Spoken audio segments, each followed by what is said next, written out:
Welcome to Afrifama. If you are joining this live for the first time, karibu sana. And we'll begin shortly. So as usual, let me try to ensure that everything is live and everything is working okay. Meanwhile, you can introduce yourself, where you're watching from, and if you are an entrepreneur, what kind of a business idea you are exploring. And let's get to know each other and what we do. Now, as we continue to go on and wait for other folks to join in, last week we embarked on something interesting, and this is the ideation process. We have spent almost the last 14 days, almost I think 14 days to be precise, discussing about business ideas and ideation. And I felt like today, being the last week of days live, we should be able to wrap it up. That is, go back in time, see what we have covered so far, and also use this opportunity to welcome any questions, because I noticed like last week, Evans Mwangi, hi, good morning. Where are you watching from, Evans? Good to have you here. I noticed last week there were so many questions coming up and we didn't get to address them. So I thought before we go for a new week, we got to wrap this up about the whole ideation. I've seen Anita too, fantastic, good morning. Evans Mwangi, you're watching from Kenya. Yeah, I'm also in Kenya as well, but in the coastal region. This is the Kilifi side. Good morning, Anita, good to see you.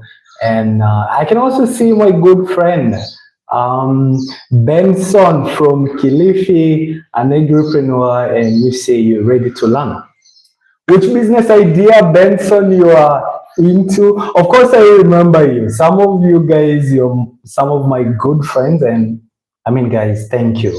You guys, you're the real OGs of Afrifama Live. So technically, this is something new, which we have started to do for like the last 14 days.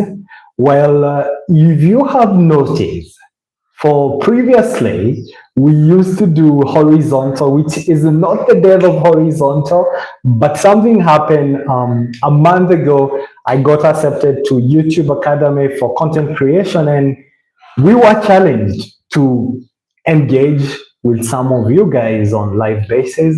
And also, again, it also gave me an opportunity to address something I've always wanted to address and talk about.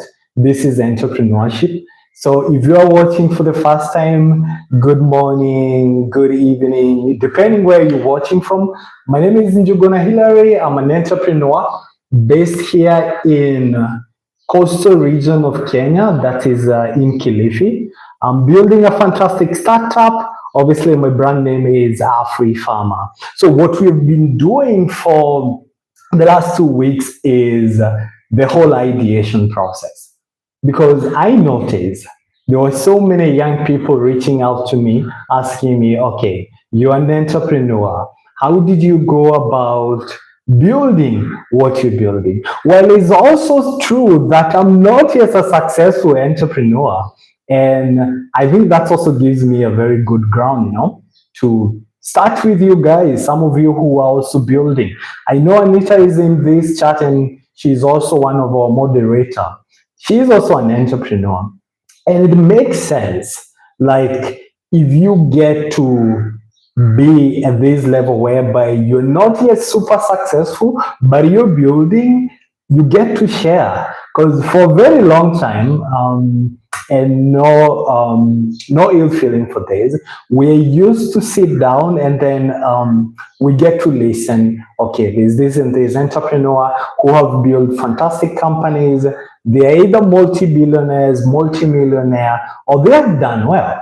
But most of the time, we don't get to know what is this journey like? How did they get to build? Most of the time, you get to listen a story of someone who has been successful. So for me, I'm kind of flipping it up by sharing, okay, this is what I'm doing. This is what I've been able to do so far. This is what have worked. So now tying that down to most people who have been reaching out, like, how did you build Afrifama? How are you building Afrifama? How do you come up with business ideas? How do you know which is the best business idea to go on with?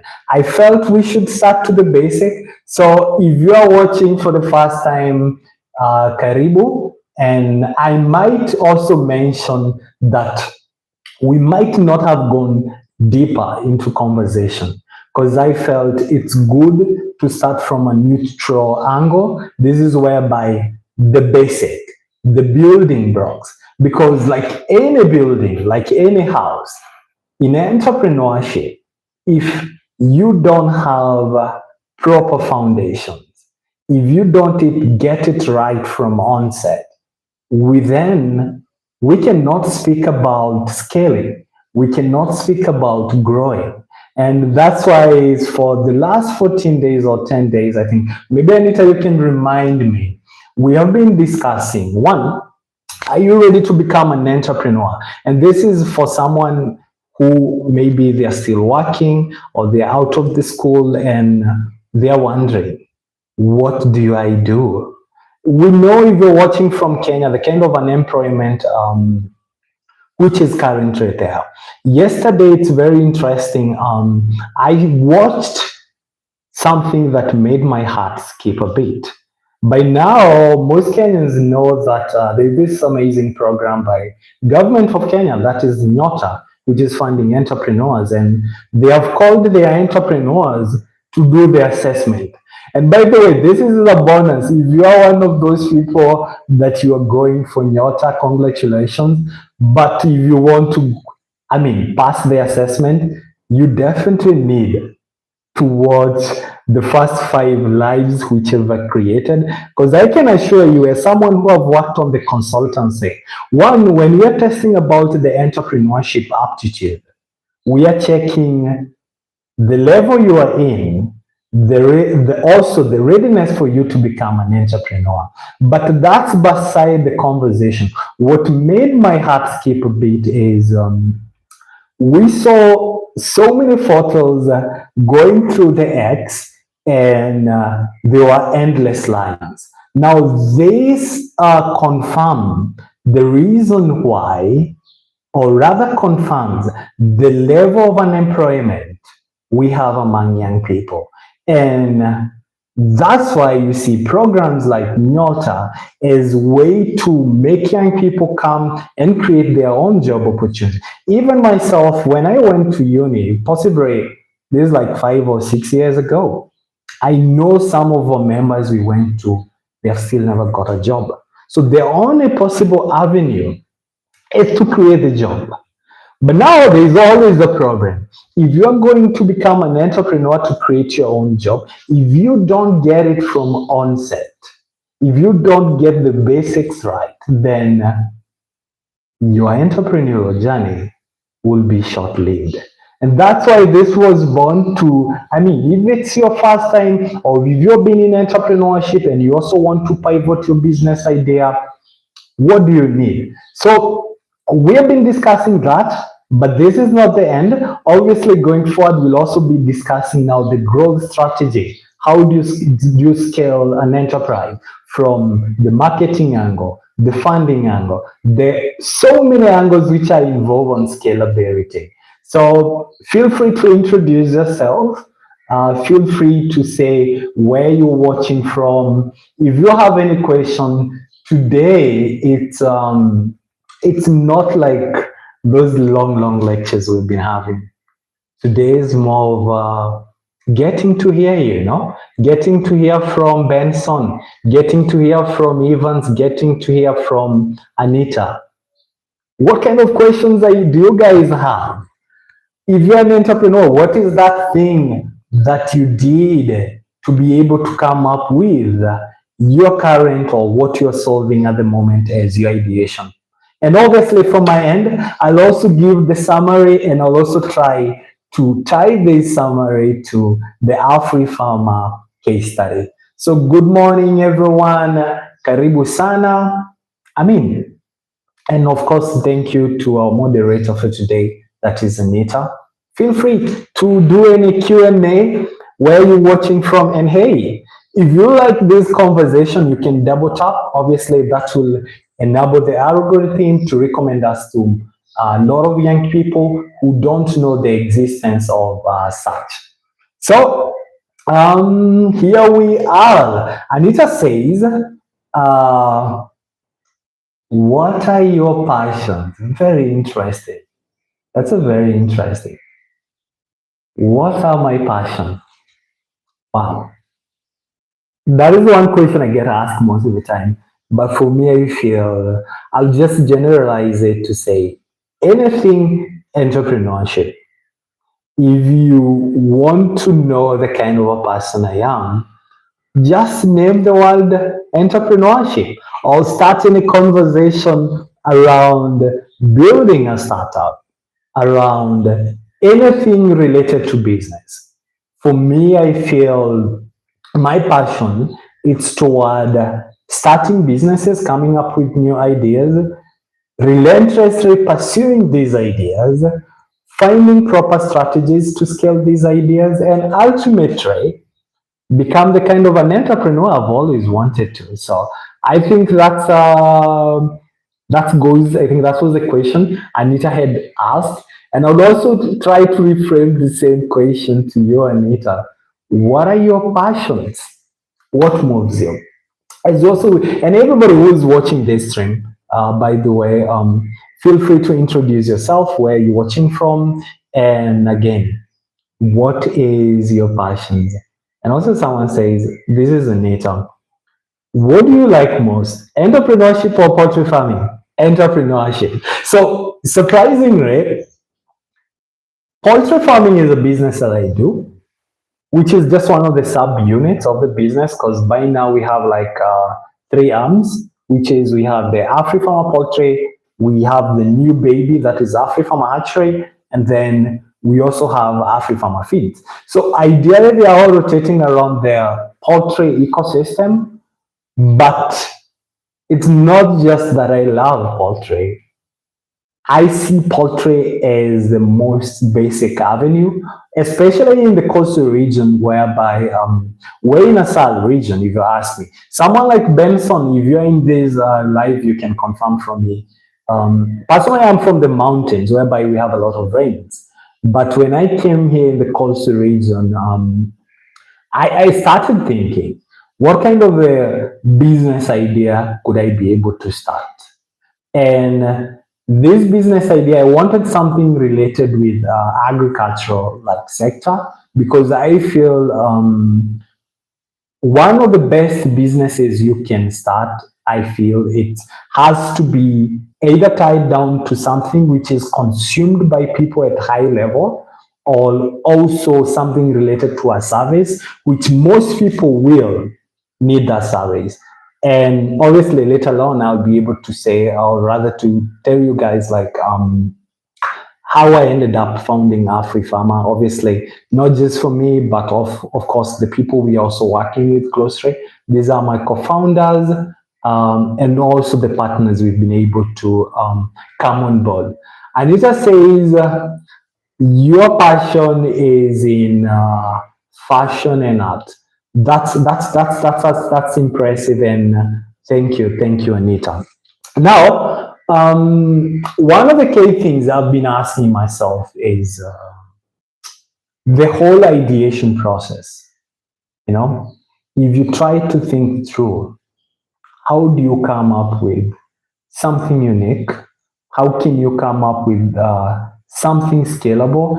And how can you start something that eventually will outlive you? Because as we started this conversation last week, we agreed like while any business is a good business by its own way, most of the businesses that we tend to start, we can only categorize them as hobby business, which means we do them for survivability, but we cannot really scale these businesses. And unfortunately for most businesses, they rarely celebrate that birthdays according to KNBS, is Kenya National Bureau of Statistics. And simply because we as an entrepreneurs, we don't get it right from onset. I see Benson says, as an entrepreneur, this is a question actually. As an entrepreneur, how do you turn ideas into reality and create a positive change? Impressive. I love this question. So technically, we have to go back on the whole ideation process, because that's what I'm trying to get from your end. Like, how do you turn these ideas into reality? It's very hard, to be honest, because I remember while I still in school, many years back, possibly almost a decade, I used to write, or I used to say, I want to become an entrepreneur. I want to start this. But then I also realized how difficult it was to start any business. And most of the time I would ask myself, how comes I cannot come with a basic idea? Like, let's say back in school, you go to hotels and you see they've been started by young people. You will go outside the cafeteria and the things you buy, they are just by young people. And even sometime in the middle of the night or early morning, someone will knock on your door and they are selling. And then I'll ask myself, how do I come up with idea? But the caveat on that is, I also used to say, as much as I want to become an entrepreneur, I don't just do any business. And I'll tie it down to what you're saying. I want to do a business which eventually is going to create a massive positive impact. And the reason behind this is back still and the same. I ended up attending one of favorite lectures that is on social entrepreneurship, and we tended to go back to the case study of Grameen Bank way back, I think, in Pakistan, and this was a case for Mohammed Yunus, and we could see how Grameen Bank eventually was termed as like the initial stage for the microfinance or the lending for those people who couldn't be able to access money from the banks because they never had credit history or anything. And then I would ask myself, is it possible to be like Mohammed Yunus? Is it possible to create something that can have an impact to the society? Because later on, as we are going to say, business is not just about you create a business, you make the sales, and the profit swells. For you to be a true entrepreneur, then you definitely need to have that aspect of being a change maker, as my good friend Benson says. And then now this is why the problem, I would say, okay, I want to do this idea, but then once I went through that ideation phase, I would tend to see I don't have any positive impact with that given idea, because the only way you have an impact is when you're involving, whether it's the jobs you're able to create or any other positive aspect that is related to the members of those society. And the more I generated these ideas, the more I couldn't see the positive. So how did I get to see this? Now, something interesting is, and this is again is a very long story. I think in that year, I had an opportunity. One of my good friends, this is Joel, invited me to voluntary case in Kericho. This is Drew Balloon Ventures. And by the way, you guys, I would recommend you read the case for Balloon Ventures. And this is now whereby I got an opportunity to volunteer for 3-4 months, went to Kericho, obviously after passing a couple of interviews in Nakuru. And I got also to see, again, how Balloon Ventures was creating the kind of impact. And now, since that time in that year, the more I started now to have like the kind of compass, and the more I started to see how I could create something just like Balloon Ventures, just like Mohammed Yunus has done, but not the same thing. And unfortunately, because again, entrepreneurship is a long process. So when I finished school, I did not eventually start my very first business idea because I was not ready to be an entrepreneur. And again, another very long story, which I'll cut it short. I happened to meet a few of my former mates from school. I think one of was Joel from Management Institution. I think Brian from Moy University, and then the other James from Tika. And James is now my co-founder with Afrifama. And we'll like five guys. We'll meet every weekend and we'll discuss now the kind of now idea we need to kind of come up with, but also has a positive. Obviously, I was the vision bearer, but then we did one major mistake. We had not carried out that aspect of determining, were we ready to be entrepreneur at that stage? So again, the group collapsed. So we didn't like end up starting the business we were hoping to start. And at that moment, we have wanted to do aggregation, to work closely with farmers, because we thought by that model we could. But then, as many entrepreneurs will have it, we didn't have money. So for me, I had to sit down and be honest with myself and realize, one, I don't have working capital. So my contribution to this group was ideation phase. But then I wasn't ready now to take the risk, to go to the bush, to start from afresh. And obviously, when you're fresh from uni, so many ideas. So I told my guys, you know what? I love you guys. We have done fantastic work, but I think I'm not ready to be an entrepreneur. And that is why I'll still recommend you, if you're joining this life for the first time, go back to when you get your time, to the first live we did. You as an entrepreneur, are you ready to be an entrepreneur? How do you know you are ready? You look from the decision-making capability. You look from the passion. Because like for my case, the passion was there. I would say also the skills, because I had spent like 4 years in entrepreneurship, 2 years in management. So I would say, yeah, background was good. But when we look at the capital, I was nil.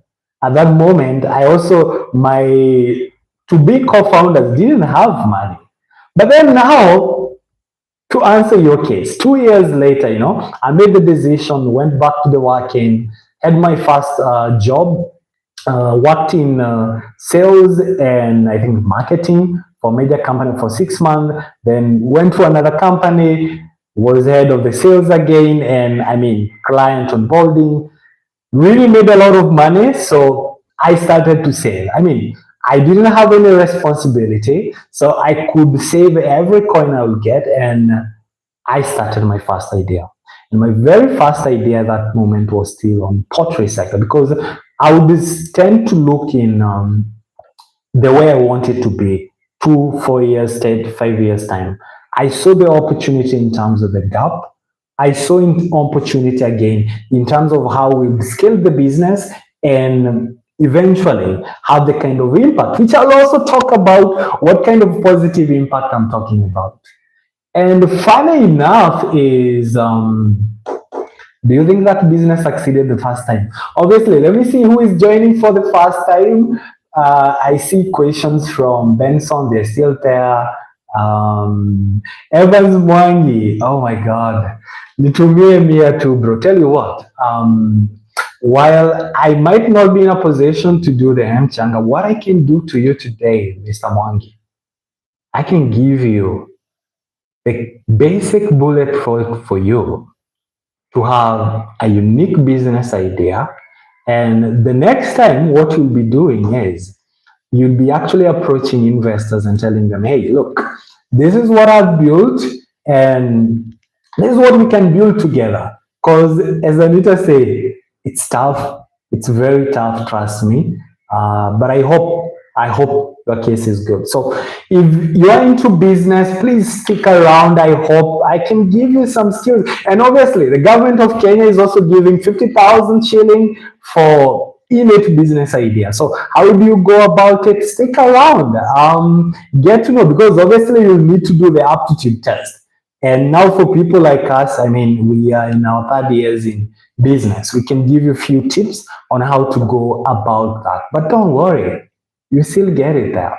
So to answer your question, did we succeed? Okay, now did I succeed the first time?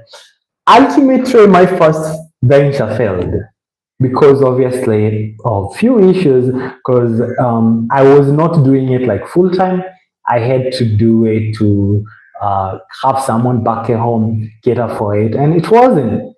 So what do I do again? I mean, entrepreneurship is a risk taking. So we went back again to now. I mean, it was during the COVID time, and by that time I was also leaving my job. So I had to apply for another job, and as luck would have it, I found my way to coastal region. And I remember when I was coming to Mombasa, I said, I just needed 2 years, 2 years to work, 2 years to get enough capital, and 2 years to bounce back. And this time, I want to build on this business idea, which now, not just for me, but also the kind of impact it's going to have on the people within the locality.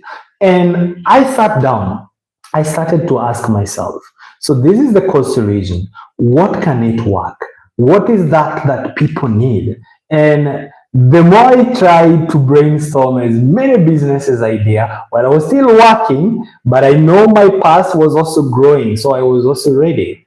I I saw another opportunity, I saw one, this is a very dry area. And two, the coastal people love their chicken. And three, they love their eggs. And unfortunately, where I come from, which is 700 kilometers away from Mombasa, that's where most of the poultry product, these were the eggs they were coming from. I remember going to, there's a certain street in Thika, which is just opposite Madai supermarket, just around the roundabout. And that's where we had like the biggest depot for the eggs. And sometimes I would ask people, where do you take these eggs? And most people would say, Mombasa. And now that I was in Mombasa again, I could ask the same question. Where do you get your eggs? And I would ask myself, why? Why is it all the eggs being consumed in coastal region are coming from up country? What's going on? And I also saw again the demand for meat. It was like above the roof. And now doing the usual things we say, I analyzed one, was there the demand for this particular product I wanted to start? And it was like a tick, yes, people are consuming these products or different products, and these people, they are also willing. So I would also go to people and ask them, hey, I'm thinking of doing this and this. Do you think you might buy or not? And what are you interested, the modules, and how much are you interested to pay for it? I'll be able to get the answers. And the more I got now into the research phase, the more I validated why I should now do it. And ultimately, of course, the impact. Now, I did something we call a 360 view. I saw, well, Afrifama was going to start with poultry production. Afrifama was never going to be just a poultry business. But I had to have enough patience to build a very viable case so that even in the next phase, which we are building Afrifama to be, to make sense.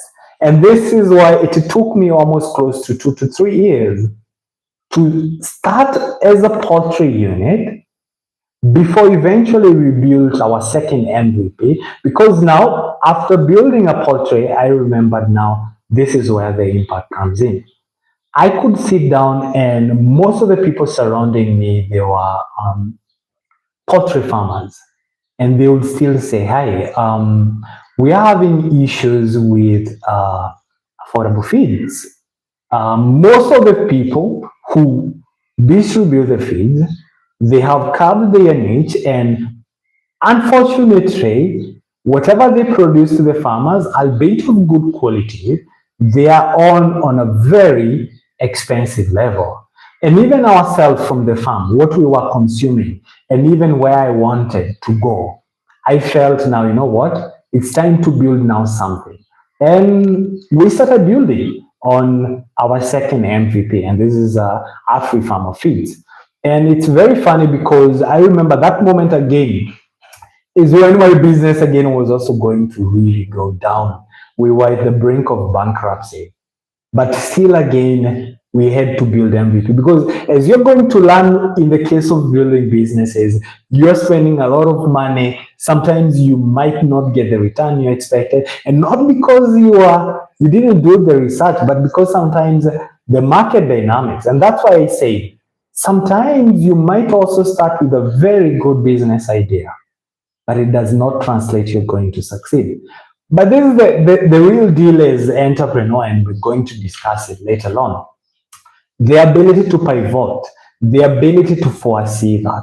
And for me, as I said, when I started Afrifama, I knew we weren't going just to be a poultry business. And I saw an opportunity. New product came in, and since then now we saw the only way we could now create the impact is, of course, try to ensure that we work closely with the small scale farmers. We also had to ensure that they can be able to get affordable feeds. And it's a model we are still trying to work around it, because the more even we went ahead, the more we used to realize issues such as the policy around them, issues to comes with, for example, the shipments, the cost, so many things which are involved. But the more we saw an opportunity in it, and this is one of my favorite cases, which I'm also happy because now I can say when I look 2 years, 3 years ahead, now that's when we can now say the kind of positive impact we would have created through these positive avenues. And of course, this is providing accessible, affordable animal feed. And of course, our new baby again, which we started recently, like a few months ago. And this is on the hatchery, Afrifama hatchery, you know, again. And even this was my own problem I faced. I had to order day-old chicks, and these were local chicks, all the way from Nairobi. Again, 700 kilometers. Why do we do this? Why do we have to go for miles to wait for days to get for this product? And even the farmers are engaged. They will tell you the same thing. The pain point. Now that is how I ended up coming up with an idea. And that is also how, again, we are impacting to the final consumer. And I'm also happy because now this now went to be beyond me. Now at Afrifama, I'm no longer me as we started. We have my co-founder, James. We have Sarah on board. We have investors on board. And we know now the right way to follow, the right procedure. Because again, as a team, we sit down every week. We sit down, for example, every month and try to assess, are we still on the line? Are we still building, one, the scalable business? Two, are we still having this kind of positive impact? Because trust me, as much as we're building a scalable business and doesn't have impact, then I feel that makes us business people. We don't want to become business people. We want to create impact. I hope that makes sense. And hey, don't hesitate to let us know where you're watching from, what is your question, and again, what's your building. I hope that makes sense to you. That was Benson. I hope that makes sense. And I've also seen Anita saying, how has your business changed since you first started? I mean, I believe I've been able now to go through that. and you've seen what we call the genesis of since the very first idea that came in from the aggregation, the ears. And what has happened is the whole pivoting moment. And that is what is so necessary. Which also remind me, in the week, I was just trying to think, based on what I told you guys, based on what we were discussing, even for you who want to build, even for you who have a business idea and they're feeling, maybe you are stuck or you want to take it to the next level, what exactly can you be able to do?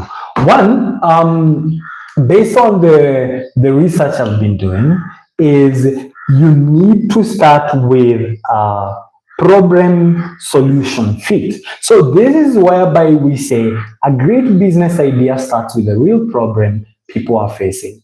Not just what you yourself as an entrepreneur you think is cool. Trust me, most of the businesses which we start, unfortunately, we start without necessary understanding if there is a need.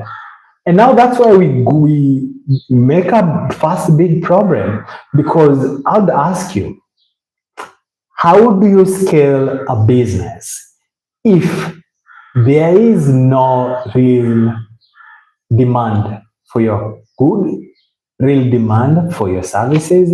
It becomes hard. But then let's flip our mind during the ideation process. Let's try to think, what if we started a business around a problem solution fit? This is whereby you ask yourself, what is the problem people in, or what the people in your target market, this is your TMs, they are facing? And you ask yourself again, what is the solution that you are developing? Is this solution going in hand with what the market needs? Because if you make a mistake of starting something that doesn't have a real demand, and that's why there's no real problem, scaling this business or enterprises becomes a problem. The next thing we need to know is always you need to solve something real before you try to sell something. Because the case like for us today, we have a couple of few solutions. And if we go to the market then, because for example, right now in Kenya, if you are keen, there is a very huge shortages of day-old chicks. People are just, they're just crying. Obviously, the monopolies, they have decided now is the time not to provide day-old chicks to the farmers, because most of them, they have their own farms ideally. And what happens is right now in Kenya, most people are struggling with day-old chicks. Why? Because monopolies have decided not to provide. Now, as an entrepreneur, you can see a real demand, because if you listen, and we talked about the pain points, most people are saying, I wish there was availability of proper, vaccinated, healthy DOC. These are day-old chicks. And I'm talking this now from my experience as someone who is in the poultry sector. If you also listen to the animal feeds case, especially deep in the villages, and I love working with the small scale farmers, that's my passion. You'll hear them saying, why are we still buying feeds at an expensive rate? Well, right now in Kenya, most of the materials used to make animal feed, for example, 30% of what constitutes any animal feed, it's maize. It has gone down in terms of the pricing because there is a huge production. So farmers don't understand. If maize is available at the moment, if some of the other raw materials, let's say the protein source such as maybe soya or sunflower or canola, if their production is high, then why are we still buying at a higher price. At the same market, you'll also sometimes also listen to the farmer tell you where is the market? Yeah, it happens. I've been in the poultry, for example, for broilers, and I've seen people, and even ourselves sometimes. Well, I'm so happy we've been able to sell. We've seen, wow, there is crazy oversupply in the demand. And someone will say, where do I take my chicken? Now, those are some of the pain points I'm saying, no? Now, it doesn't have to be now in the poultry sector. I want you to do the same. For example, Anita, you said you are into something. You said you're into fashion design. You need to ask yourself, when you listen to the people in the market, the target market you work with closely, what are they saying? What is their pain points? What is they that they are not comfortable about? What do they wish to change? And whatever they wish to change, ladies and gentlemen, there lies your market gap. There lies the problem. And you as an entrepreneur, it's now you need to come, sit down, have a notebook like this one, have a pen like this one, or a pencil, and start thinking, okay, A and B clients, they have been complaining like there's not this and this. I wish there was better this. I wish there was a better this. Now for you, your case is now this is where the light bulb comes in. You know, you start thinking, what can you be able to give it to them? And that's the solution. And now how you know now this solution is going to be a good is once you develop it, you still need to take it back to the same very people and tell them, hey, I've developed this solution. And if you are also again, by now, if you've been attending my master classes, you now understand what is an MVP. Build an MVP. Something not fancy, something not expensive. Use the minimal resources. We saw the case studies which we built some time back of a lady who was in fashion industry, just Anita. And what she did was she used paper catalogs, you know, sketch marks, and then we'll take, do you like this design? Even drawing. The same case for you. Don't use expensive way. Build an MVP with minimal resources. Go back to your TMs and ask them, hey guys, you remember the problem you're talking about? I've been thinking and I have a solution. And this is my solution. Would you be interested in my solution? Now for your work is to sit down, have a pen, have your napkin or anything to write down on. Whatever they say, note it down. Any feedback they give you, note it down. And that's where we say later on we'll talk about the aspect of you as an entrepreneur to be able to pivot. Because you now need to tweak and build something that will be favorable. Eventually, you'll be in a position to scale.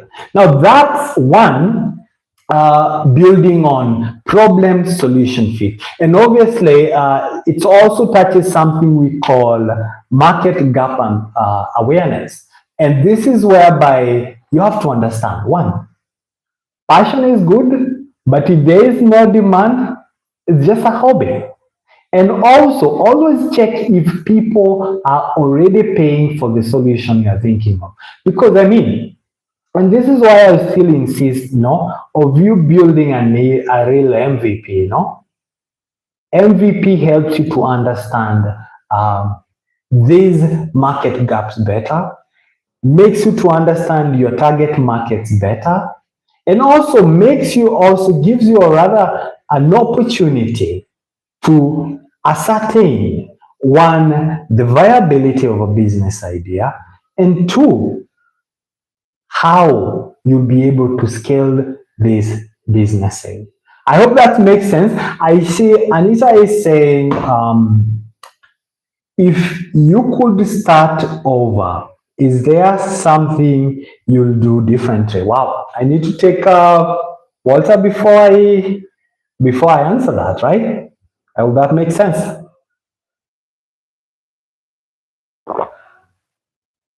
Also, if you're joining for the first time, feel free to introduce yourself, where you're watching from, if you're an entrepreneur, what are you building, and obviously, how did you come up with that business idea and how did you settle it? Because as I say, I'm not an expert in everything. While I might have a bit of background in entrepreneurship, a bit of background in consultancy, I don't have I don't have all the answers, but it's because of you, me, anyone in the stream, which everybody who will come up later, they can be able to learn.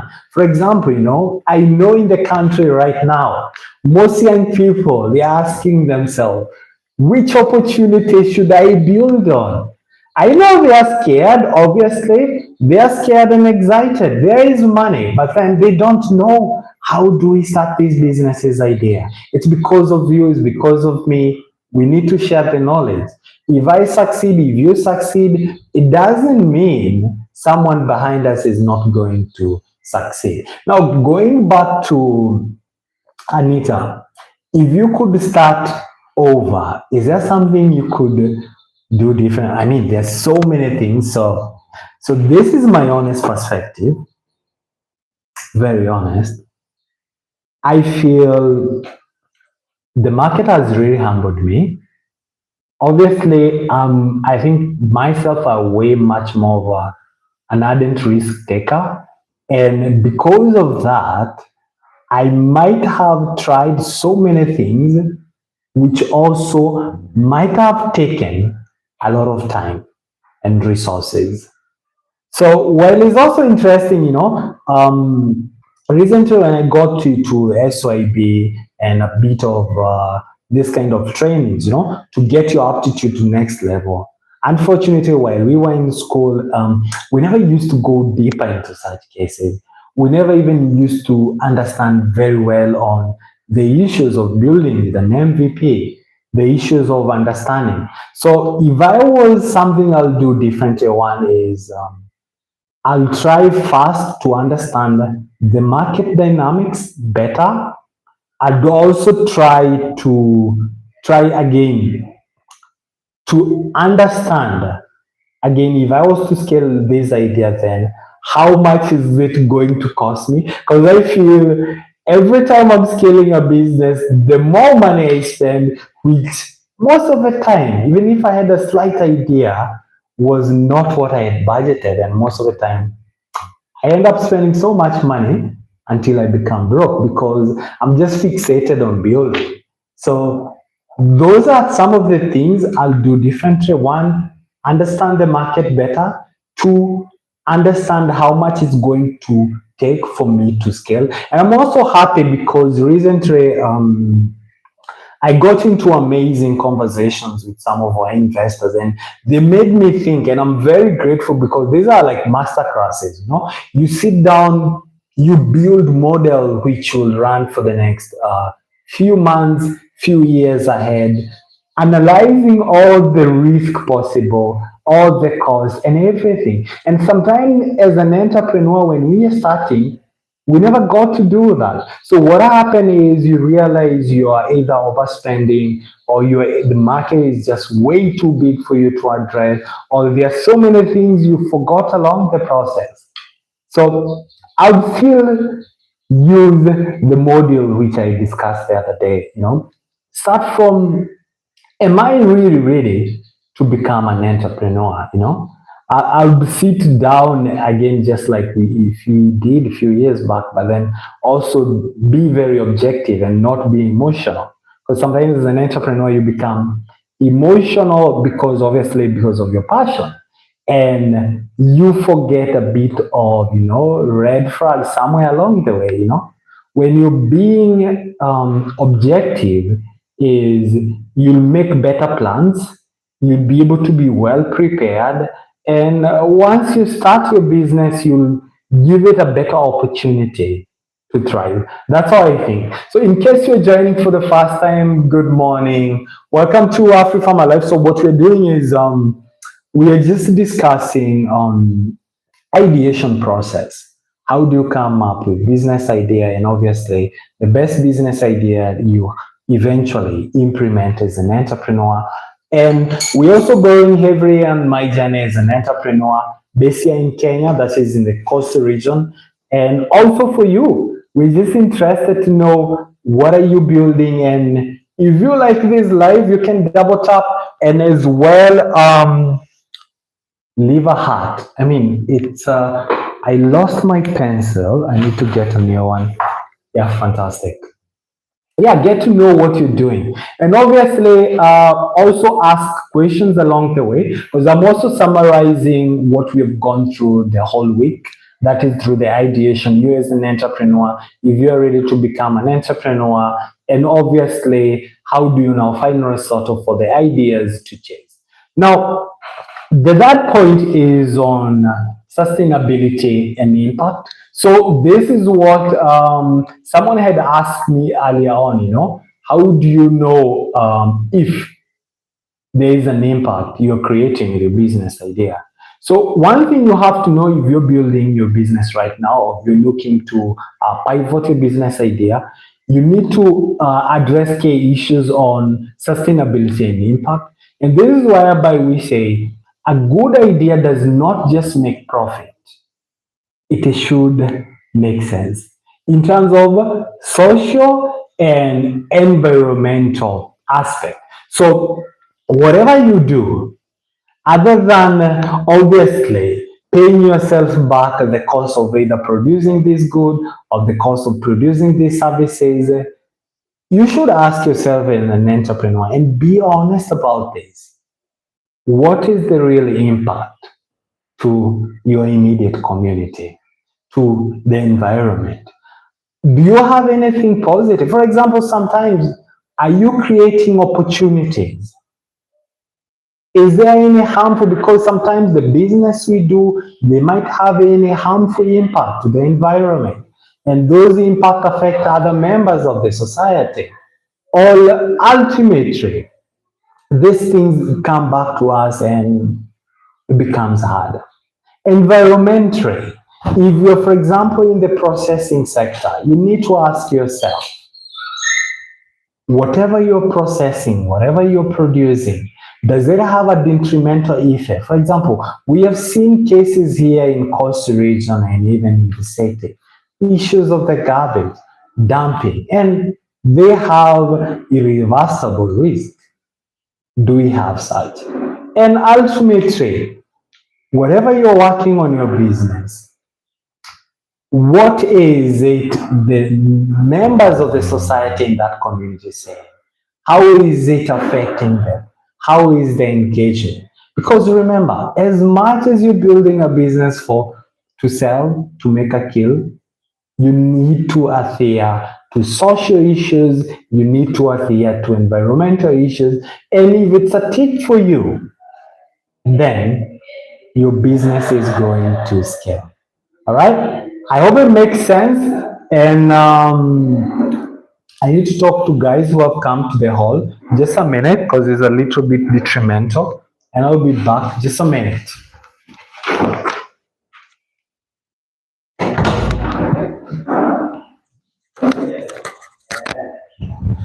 Good morning, Mr. Mate. Let me just put it down because I'm still on the live, but you can still go on the meeting, no worries. Yeah, definitely. I'll talk to you later. All right.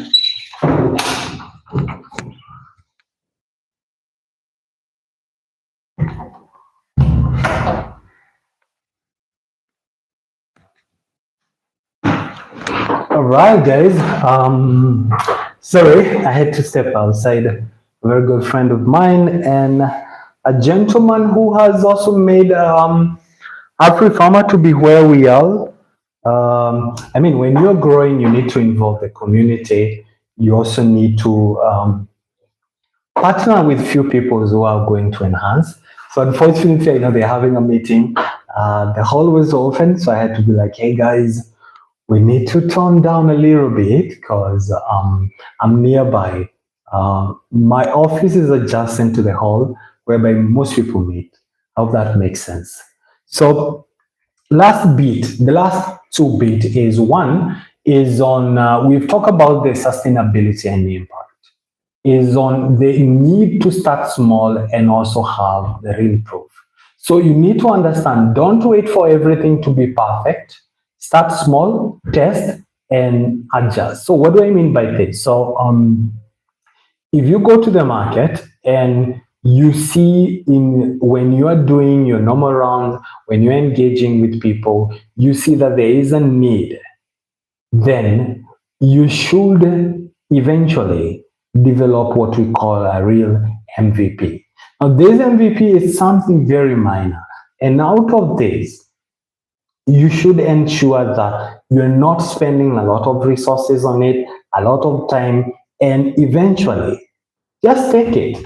Go get the feedback. I remember when we started, for example, for us, the broiler production, we were doing close to 150, actually even before 150 broilers. My first batch of chicken I ever did was, I think, 120 birds. The very first idea which tanked. And I've seen in cases whereby we have gone to produce even close to 1,000 plus, even 1,200 at a go. The animal feed sector, if you watch this channel, you'll maybe figure out when we installed the animal machine, you'll see whereby the first raw materials I ever bought were close to 100, I think not even more than 100 kg. Because I remember going home and then I went to this feeds outlet, and obviously I had the feed formulation, so I knew what I needed to make. And even before to make, I had spent almost close to 2 weeks. Had gone to agriculture school in Naivasha, got some training, also linked up with some expert in animal nutrition, and then we had said, okay, this is it. Let's start with this formula. So the very first feed we started making were less than 100 kgs. And I mean, I'm not lying, guys. That vlog is there. In your free time, go watch it. And I remember for a few weeks and even months testing with them. You produce, then you see, and it was just one product, by the way. So we didn't have like the current trend whereby we have chick mash, we are producing growers mash, we are producing layers mash as well as kienyeji. Those are 4 products. We started with just one product, and this was kienyeji mash, which was again less than 100. And I remember when I was buying, the reseller looked at me and he was like, what the hell? I mean, not because he didn't see the essence, but because the amount of raw materials which were being bought by other people, it makes sense. And years later, a year later, we had our own 10 tons again. Even before we had our own tons, I remember the first bulk purchase we made was close to 4.8 tons. Then we had a 6 ton, then we had a 10 tons. And I still believe even in the future, hopefully God can still, you have to rely on the God when you're still working on your ideas. I still see a case whereby Afrifama Feeds will not be just doing 10 tons at a go. We want to do, maybe go outside, go to Tanzania, go to Uganda, go to some neighboring country whereby we can get some of these raw materials. And I want to see a case whereby we are doing close to maybe 25 tons, 30 tons at a go. But the key idea is we started small with a real MVP. So the same case with you need to start small. Don't just have a real proof. That is the importance of MVP. You just need to test, okay, this is a product, minimal resources. Can it work or can it not? If it cannot work, it's either for you to readjust or ultimately abandon the idea when it's still young. But if it can work, it's now the case for you as an entrepreneur. Look for the resources. So never at any given moment, if you are thinking of starting a business, if you are thinking of you don't have everything. No, don't wait for that. Just start small, but don't let your mind to be small. Because later on, possibly in other talk, we can talk the dangers of having a small business idea. A very interesting interesting talk by Vusi Tembekwayo. And he talks about as much as we'll now build from the small level, the core level, we need to have that grand vision of where do we want to take this idea.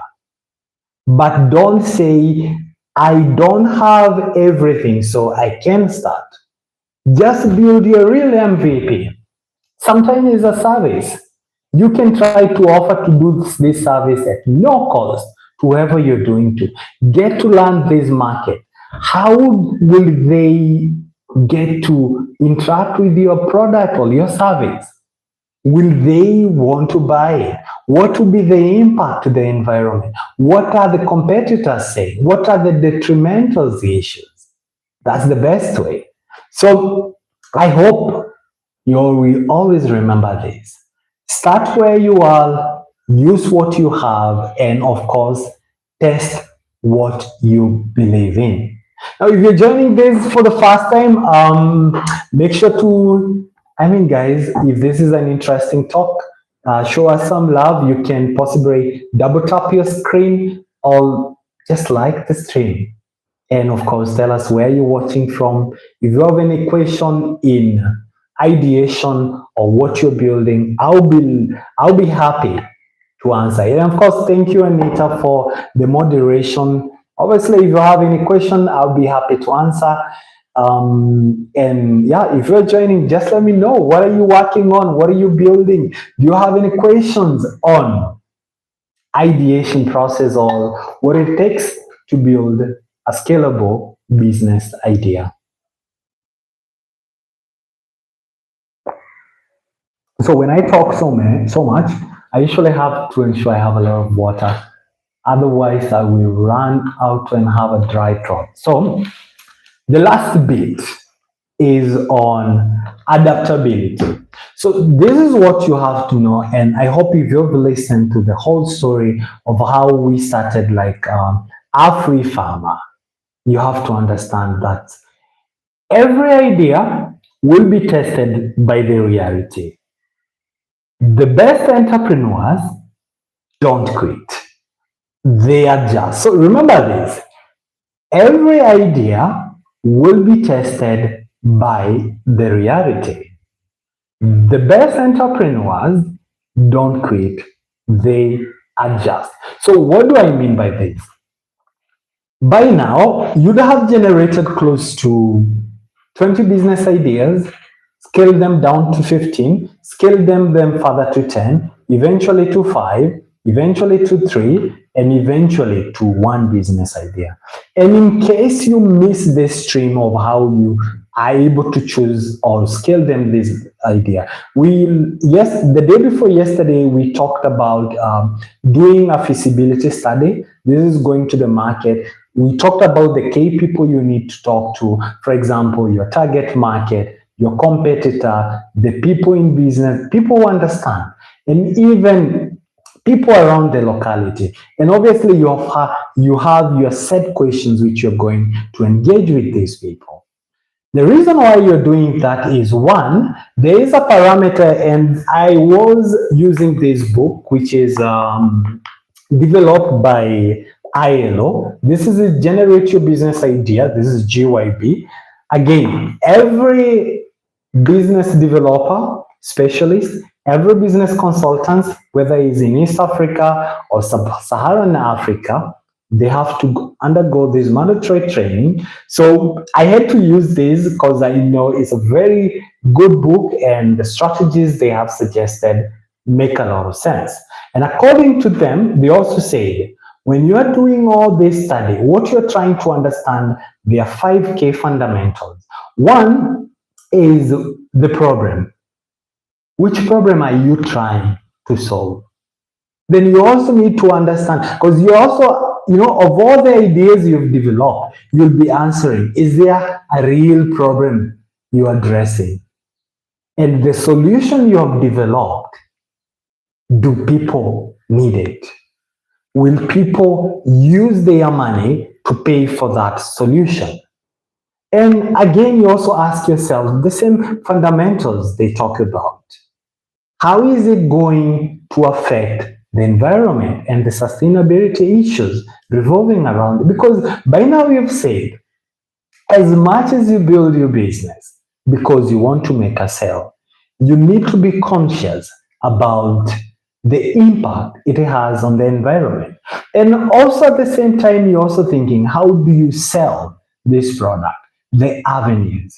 And obviously, if most of the ideas you develop pre-qualify that phase, during the study again, you'll do a further final check, and this is what we call the SWOT analysis, which again we discussed a few days ago.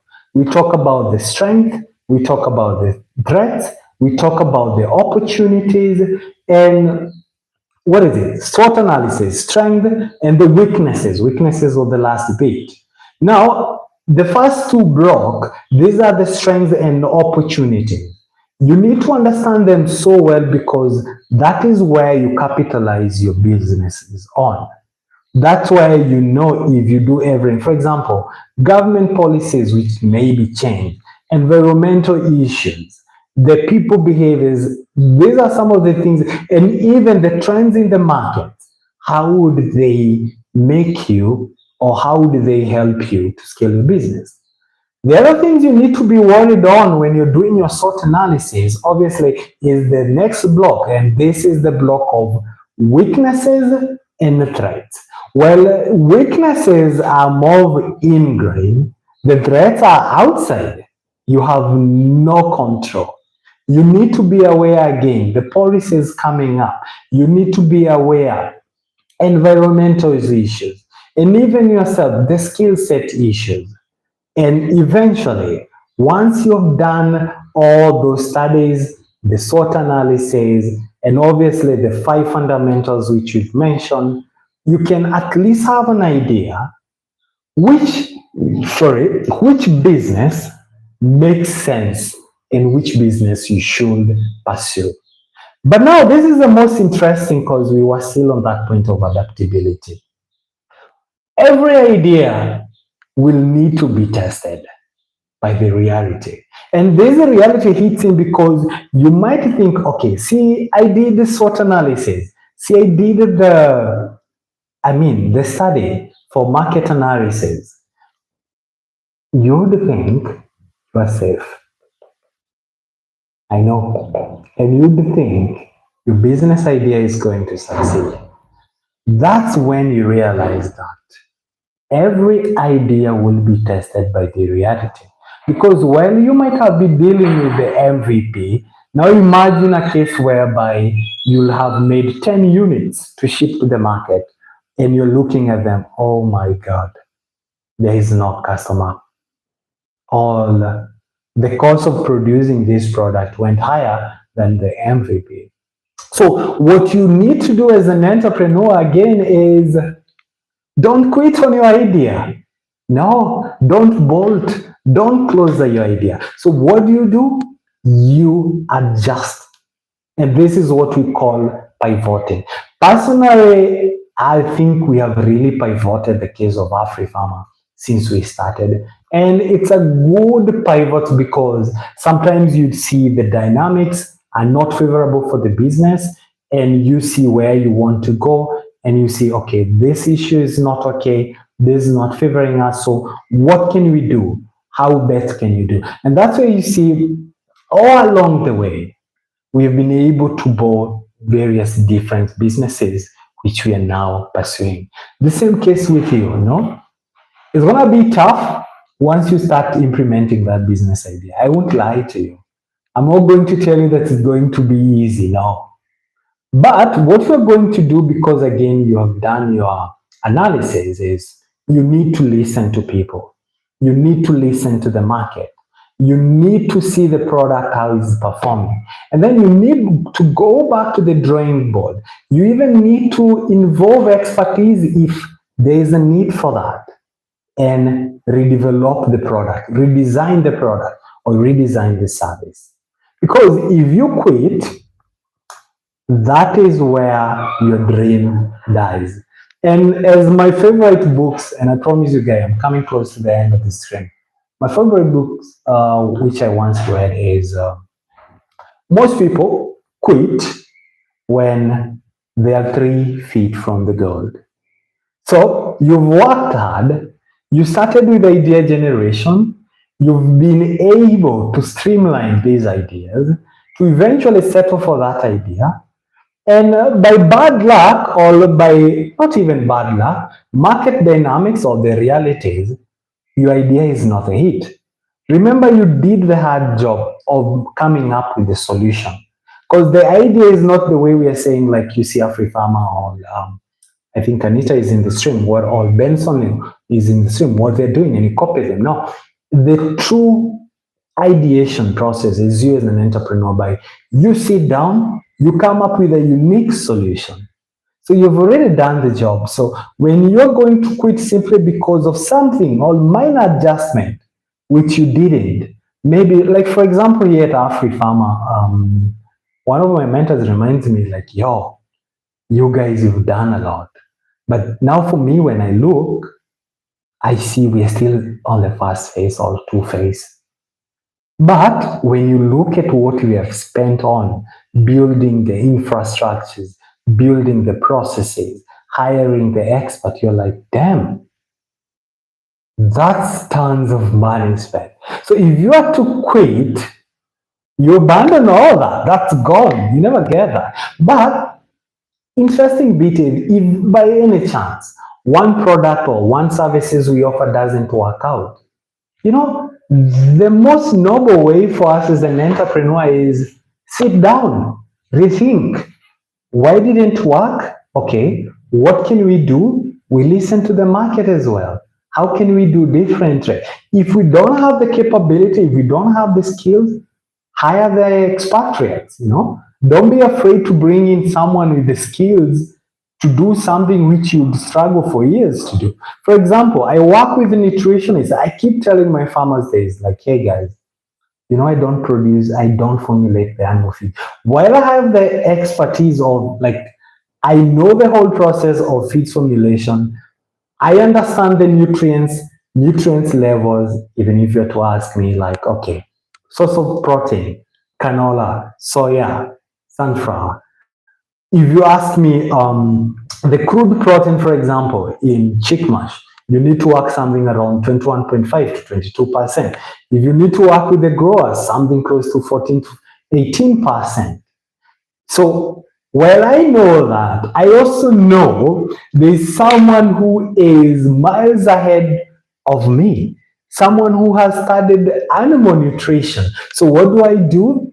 I talk with these people, bring them on board, we work together, and you'll be surprised. Sometimes these people are there who have the skills, they're not too costly, and they will be willing to help you. So if a product or a service which you've gone to the market and boom, doesn't work, don't quit. Adjust to that market and eventually build something on it. Now, I hope that makes sense when we talk about adaptability. Let me see what you guys are saying. And by the way, please make sure to leave a question the next 10 minutes. I don't want to talk, seriously. I'll be here just to answer your questions. I have a meeting coming up at around 12, so I still have more time. Let me see, someone is saying,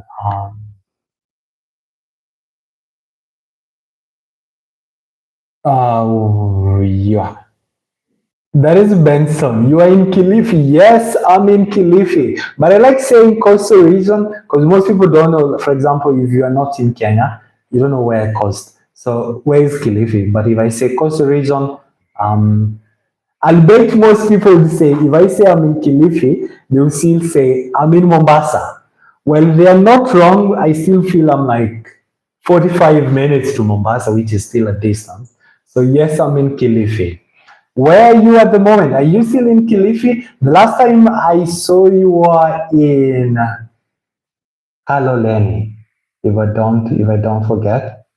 Tell me, what do you think? And also based on what we've discussed about the ideation process. Let me know. What do you think? Anita says, where do you see yourself in 5 years? Wow. 5 years? I'll be very old. 5 years. And yeah, I know it's very funny. In those 5 years, the way I see is 5 years. I just want to build something that by then I would have already.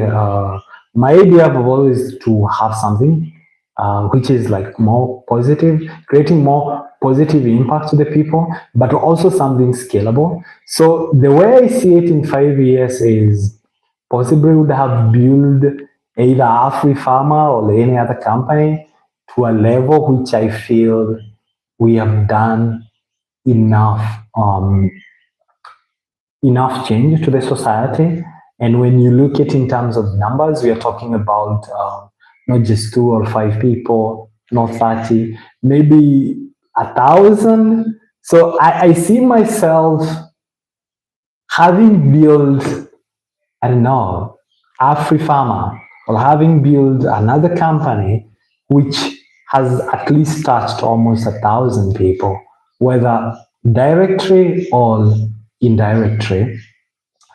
I also see myself now as an entrepreneur.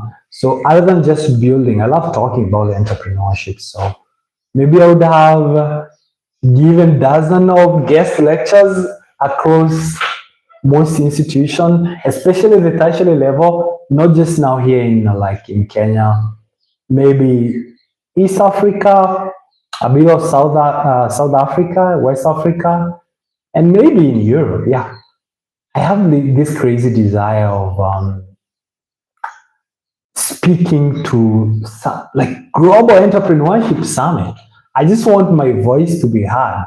The reason being is I've been doing a lot of studies in entrepreneurship, and I've realized the kind of disconnect that is there between the policymakers and us as entrepreneurs, especially the young entrepreneurs. The more I listen to these speakers, the more I become confused. So I see myself, other than just building something which will have either directly or indirectly impacted at least 1,000. 1,000 is a good number for 5 years. I also see myself being involved in areas around policy, especially in global entrepreneurship arena, whereby you can have a voice like what you're speaking today. But obviously, by then I would have matured in terms of my understanding, for example, from ideation, scalability, investment, and I can speak to policymakers, but also to aspiring entrepreneurs. Because even for me to be here, I've had to listen for many years and follow cross-rate to people through the global entrepreneurship forums. These people are like my very great mentor, and this is Strive Masiyiwa, to listen and harness their knowledge.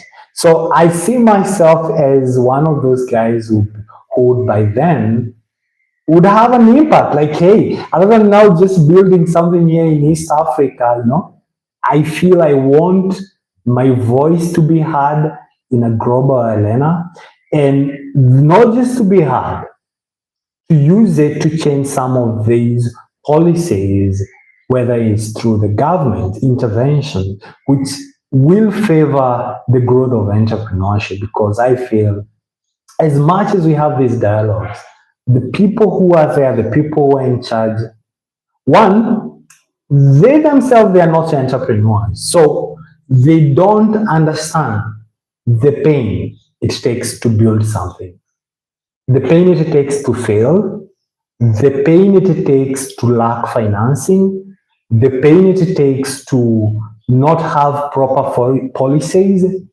And I feel, because by then I would have built something great, like, hey guys, we need to have a proper conversation, especially in the agricultural sector, because I feel for a very long time it's an area to I want to be involved on. And lastly, what else? Yeah, travel the world through the gospel. Where do you see yourself in? I don't know. That's what I think. So if you are new to the stream, make sure to double tap.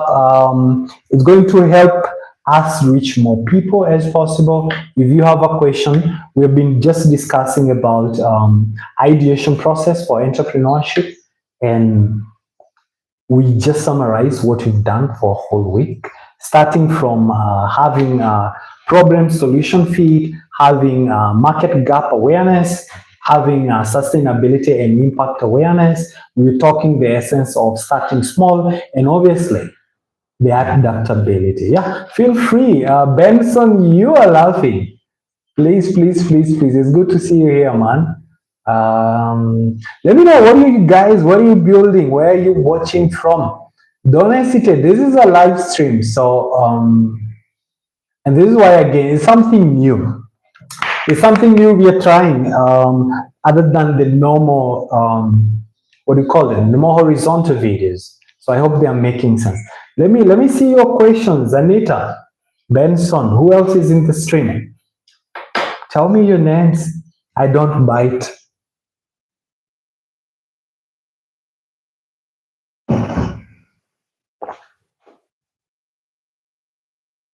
I want to know what you guys are building. What businesses ideas are you building? And how are you building them? How are you scaling them? I know in the whole of next week, spoiler alert, I might not be available next week because we are meeting some K investor flying in. So obviously, we'll be with them from Monday all the way to Thursday. And this is an amazing opportunity for me. And this is why I'm telling you guys, you need to listen to me so I can share you the secrets of how we are building. So here we don't fluff. We don't, what else? What is the reasoning for fluffing? We just share positive vibes, which can help. So I know next week I might not be on the stream because Monday is very busy for me, Tuesday, Thursday, and Wednesday. Yeah, Wednesday and Thursday. But I know maybe I might be back on Thursday, on Friday. And now on Friday, I'm thinking, we will start now, not from the ideation phase. We will start talking about the growth phase. Like, okay, now let's start these businesses. How do you start a business? Because we have developed the business idea. So I'm not going back unless any question comes up. So we also need to know, we'll also be discussing once in a while strategies to scale an enterprise. Obviously, the problems which we face, even us as Afrifama, even you guys, and if we have solutions there, any solutions which might be there. If you have questions, I would love if you guys leave the questions, even if the live stream ends and you come to watch it later, just leave the question. I promise you, I'll be as honest as possible and I'll try to answer most of your question if they're regarding entrepreneurship. And I also think this is a good opportunity for us because for the long time I've been just talking about poultry farming. I've also been talking about feeds formulation and a bit of agribusiness. And I felt most people who are not interested in poultry farming, but they're interested in entrepreneurship, they feel left out. So I'll be using a lot of these lives to build awareness because again, while I no longer work officially, since I'm concentrating on building my enterprise, I still think I have insights, knowledge we can share. And yeah, in case you're wondering, yeah, my background is entrepreneurship. Yeah, pure entrepreneurship, 4 years. Business management, 2 years. So, and a lot of failures along the way for the 4 years which we've been trying to start businesses idea and building.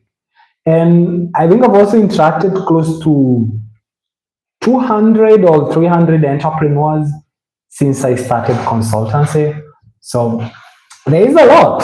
So this is kind of the streams whereby we'll be sharing those, and I felt, instead of just building here in silence and just growing, seeing opportunities, even in the future stream, I'm feeling of talking about, for example, fundraising. So once you've been able to start your business, once you've been able to prototype your MVP, once you've gone and you are now ready to scale. So obviously by now you know there are different sources of financing, starting from bootstrapping, which is obviously the essential bit when you are building the MVP. Lastly, the banks don't favor us because, as I said, most of us have had weird experiences, bad experiences, punitive, what do you call them? Measures, and also, of course, for the ratios. So, what other opportunities are there? We, in this stream, even maybe as far as a few weeks to come, we'll be talking about the grant opportunities which are available. And even now, if you're in Kenya, I'll still continue urging you guys, you need to apply for Nyota. So, like someone who was in stream earlier on was asking for 100. So, yeah, Mia is 100 shilling. So that's like less than $1. So for such an entrepreneur, while I myself, I might not be in a position to apply for Nyota, not simply because I'm not, but because I feel people now below me, they need it more than I do. Because now for me, I'm really now trying to work on other now bigger financing because on the scale I am in. I feel Nyota is a very good opportunity. So if you are watching in Kenya, you may not be in this stream, you might come in later. You literally need to apply for it. So they are awarding around 50,000 shilling. How much, Anita, how much is 50,000 shilling? That is a lot of money. So if you've gone through this process, which we discussed for those 2 weeks, and developed a proper business idea, trust me, you can do a lot of work with 50,000. You can be able to turn it to 55,000, 60,000, 70,000, and even 100,000. But you can only be able to do so if you develop an ideal business idea. If you follow the steps we have discussed the whole week, which I'm not going to repeat again, it's there. So I feel there are those opportunities, and if you're in this stream, but also you feel like you know some young people who want to start the businesses, tell them to apply to Nyota and then tell them to watch my live stream. So even when they are going to do those tests, I've literally covered all the answers they will be asked. For example, there's this test they're calling awareness. I mean, not awareness, to test your capability to be an entrepreneur. They're all there. And you can start in a way. And that's why I think one of the points we discussed was start small, just have a real proof. So if you're in Kenya, 50,000 is a lot of money, and you can start small with it. And if you build a real MVP, you can scale. But now the real question now lies, once you go past that, maybe you need 100,000, you need 200, 300, you need 1 million. Yeah, there's still opportunities which are there. Personally, I'm happy that I've been able to tap to such opportunities.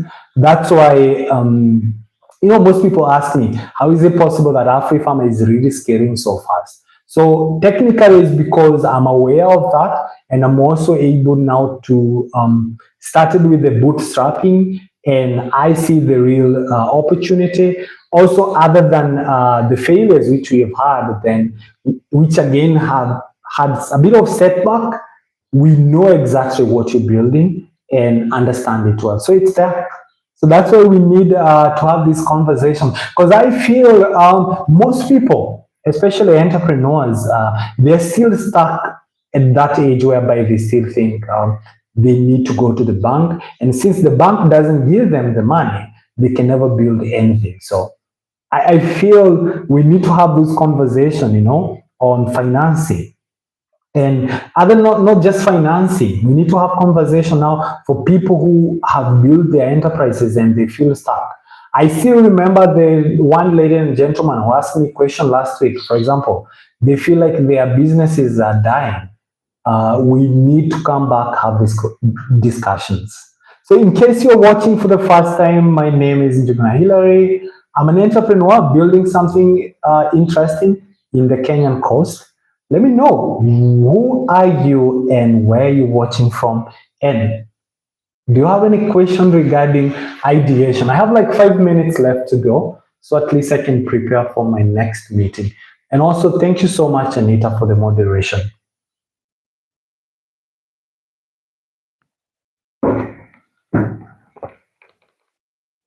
Let me know what you guys are thinking. Don't shy off. And if you like this live stream, you can just double tap. It's gonna like help us, recommend us to the algorithm. Just don't hesitate to ask any question. I'll be happy to answer you. If I don't have an ideal answer, I can always come back if you don't mind.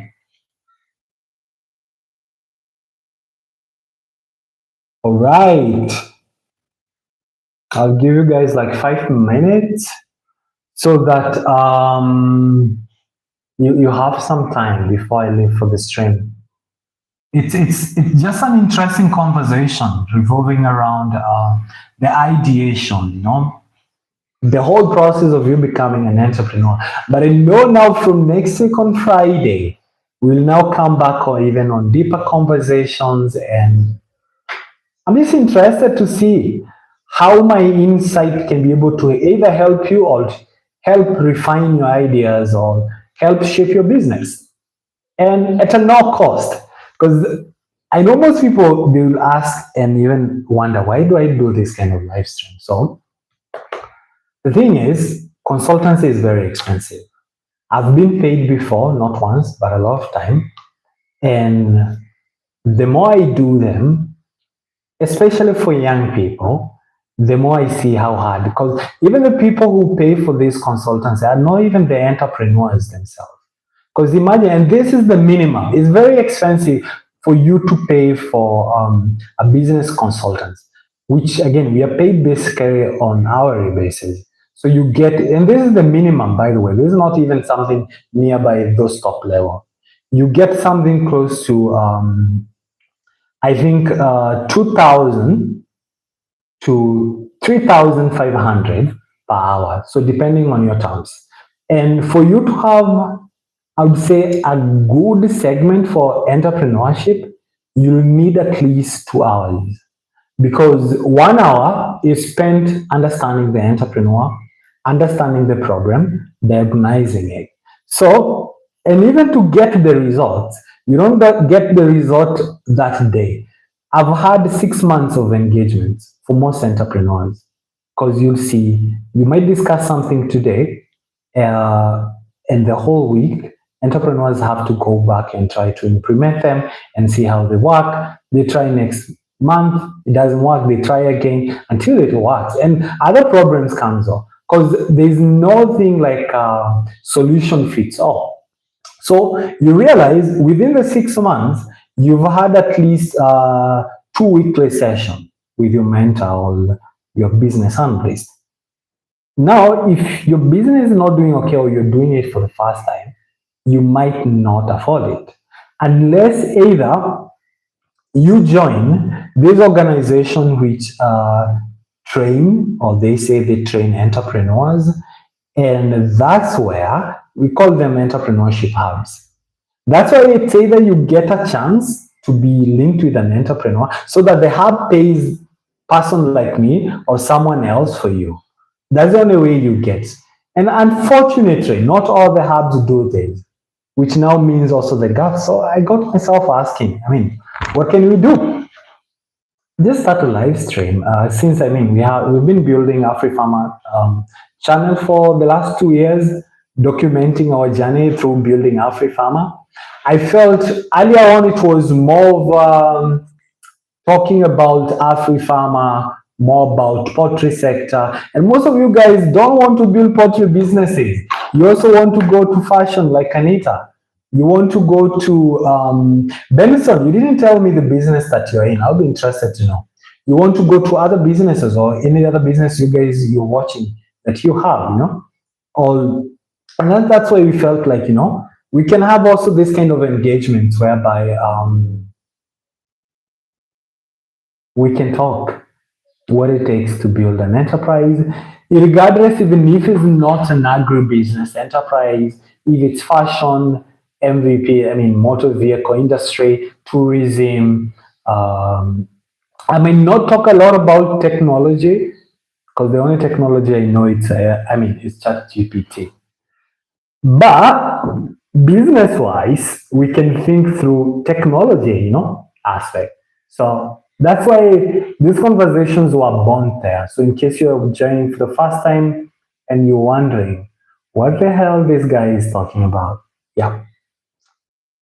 And I'll be ending this stream in the next 1 minute because we've been here for almost 1 hour 30 minutes.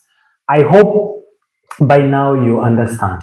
If you're building an enterprise, if you want to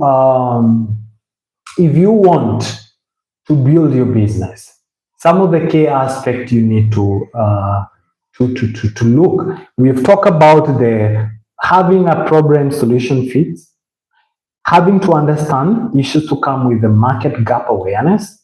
We've talked about the sustainability and impact. We've also talked about start small and having a real proof.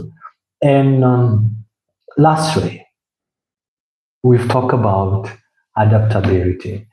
And this is it, guys. So if you've been with me all week, I just want to say thank you. Obviously, I know, Anita, you've been there since we started the stream. I really appreciate you, and of course, you started the moderation as well. This is really good. It becomes hard to type when I'm also talking. Otherwise, I'll forget what I was talking about. So, and if you're also joining this stream for the first time, I just need to tell you this. Remember that ideas are everywhere, but it's the consistency, not luck, that build businesses. See you next week for our next Afrifama Live, possibly on Friday. So until next time, I hope this inspires you and you can share anything. You can share it with anyone interested to become an entrepreneur. Have a fantastic weekend and a great week ahead. Bye-bye.